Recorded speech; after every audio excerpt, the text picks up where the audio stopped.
No, like the band. It always reminded me of like 3-Hit Pass. So I don't know how we came up. That and I wrote every song that we have. I don't care what anyone says. That's very true. I wrote every I've heard 3 different versions of that story. What, did Matt tell you that he wrote all the songs? Yeah. I promise you, I wrote every lyric in that band that was ever. I wrote the original version. Well, I heard that. Let me do the. You put the camera on yourself. It's cool. No, I don't want to be on film. I'll hold it. I heard.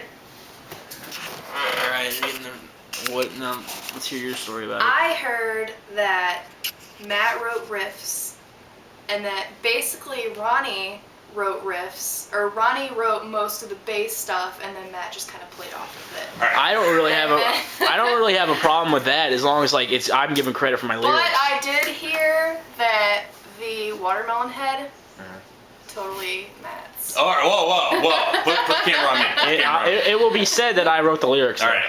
I wrote the original lyrics to Watermelon Head, which eventually just got scrapped because Nathan wrote better lyrics. Straight up. All right. Watermelon Head started as Ronnie just doing a bass note, and Matt kind of like fucking around on the guitar. By the way, we're over 10 minutes. Are we? Well, we'll break it up. We'll have 6 videos. All right. Yeah. Matt basically just started jerking around on his guitar, and Ronnie's like, do a ska one. So Matt just kind of did the best that he could at ska, and it progressed. So technically, I guess you could say, yeah, he wrote the guitar riff or whatever he was trying to say. But in reality, it was Ronnie who told him to do it. So as much as I can not give that fucker credit, the better. And yeah, so we had to get right down to it. Ronnie wrote the music, Nathan wrote the lyrics, and Matt just jerked around. I don't care who wrote the riffs, but like I just wanted to be known that I wrote the lyrics. And what did Clayton just sit there and? Oh well, I mean Clayton, yeah. Played the drums. Clayton just kept the beat. And like. Clayton was like, I'm gonna sit here while I'm not at McDonald's, and I'm gonna play the. Well, that was before he worked at McDonald's or Starbucks or anything like that. So, yeah, Clayton just kept the beat. Oh, Ronnie. off subject, does that one fruity gay guy still work there? What fruity? Oh, he's the big fat blonde guy who talks like a female. I don't know, babe. They shut down Starbucks. Oh yeah. They sure did. So he either transferred or he got the fuck out. So. But does anybody know what I'm talking about? Yeah, I know exactly what you're talking about. No, I don't actually. I really didn't go to Starbucks. I was pointed like up away from my skirt. All right, well here I'm gonna take. It's like not. You couldn't see anything. Okay. It's just kind of like it was like you were mostly in the camera, so. There we go. Yeah. So if you want to get right down to it, like yeah, Matt wrote a little bit of it. All right, I'm not trying to say that he didn't do shit. But overall, like Ronnie was the creative force behind the music, and Nathan was the creative force behind the lyrics. That's all you can say. So if you ever heard it any other way, that's not the way that it happened. I think we pretty much got it down. Yeah. So. There's no dispute that I wrote the lyrics, all right? Yeah. Nobody said. No one's saying that you didn't. Like Matt may be saying that that was his song that he wrote. No, like I wrote the original lyrics, but you wrote better lyrics. Fair enough. Notice and you can't even hear what they are anyway because the video is such crappy quality. Yeah, it's such shitty quality. You can't even have lyrics, so it doesn't really matter. I think I still remember like the lyrics to Watermelon Head. We played it goddamn forever. Well, that was always the opening, dude. Like, 7,000 times. We did the set list every day, or every time that we practiced. Which is rarely. Yeah. No, I was actually there a lot. Now that that's actually not true. You weren't there very often, that's why they called me.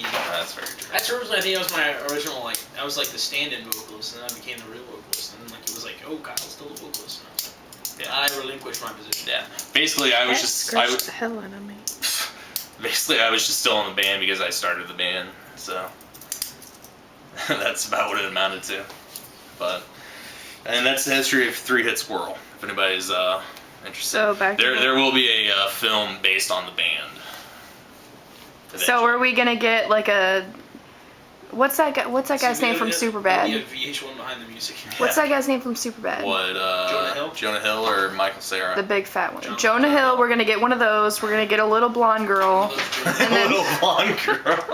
Okay. Jonah Hill is Clayton. Dakota Fanning is Matthew Smith. She's got to put on about 60 pounds though. Yeah, she'll have to put on a little bit of weight. Yeah, I don't know if I want this on the internet. Oh, come on. Nobody's gonna watch it. Yeah. We'll edit that out. I I don't want to make fun of him. Keanu Reeves is He's gonna not play gonna me. watch this, I guarantee. Yeah, fuck him. And if he does, fuck him. Like, seriously. You are right. Keanu Reeves will probably play me because everyone says I look like Keanu Reeves, which I don't think is a compliment. I really hate that. I thought it was Ashton Kutcher. I did get that once, but now with my short hair, it would be Keanu Reeves. The guy that played Boris Christian. So you're not Bruce Campbell anymore? Yes, the guy. Who was that? Alan Cumming. Yeah, that guy would play Nathan and Ronnie. Who would play Ronnie? Oh, by the way, how old is his dad? Because when I was at Who's work, Ronnie's dad, when I was at work a couple weeks ago, I swear I either saw his older brother or his dad. He doesn't have an older brother, and his dad's like 45 or something like that. So he has a look-alike. All right, continue. Okay. Anyway, who would play Ronnie? Like, who cares? who's the dirtiest This isn't person? gonna happen anyway. The dirtiest person. That's kind of ripping on. Yeah, Ronnie. I That's know. not really- I'm only playing. Come on, the guy's an asshole. I can be an asshole back, even if it isn't to the camera. So.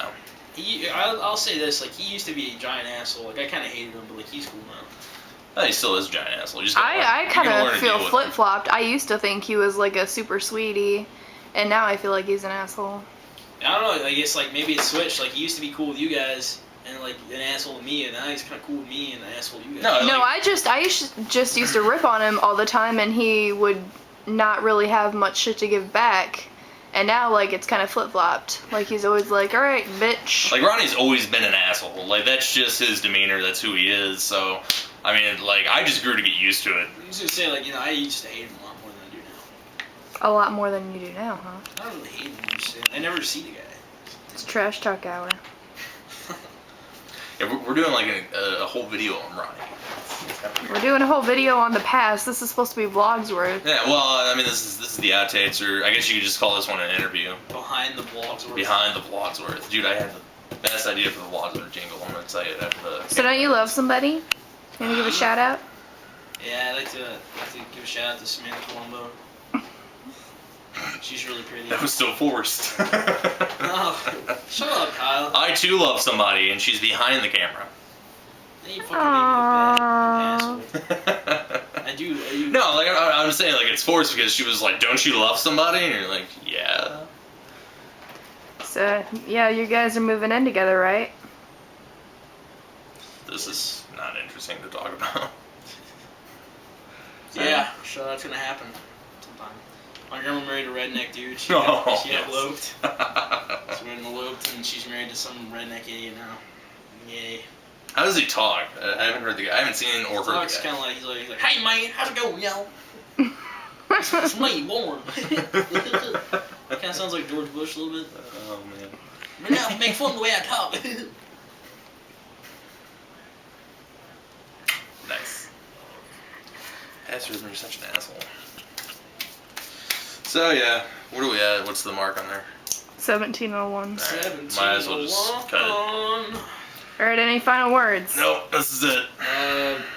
Cheddar and bacon. Blue cheese.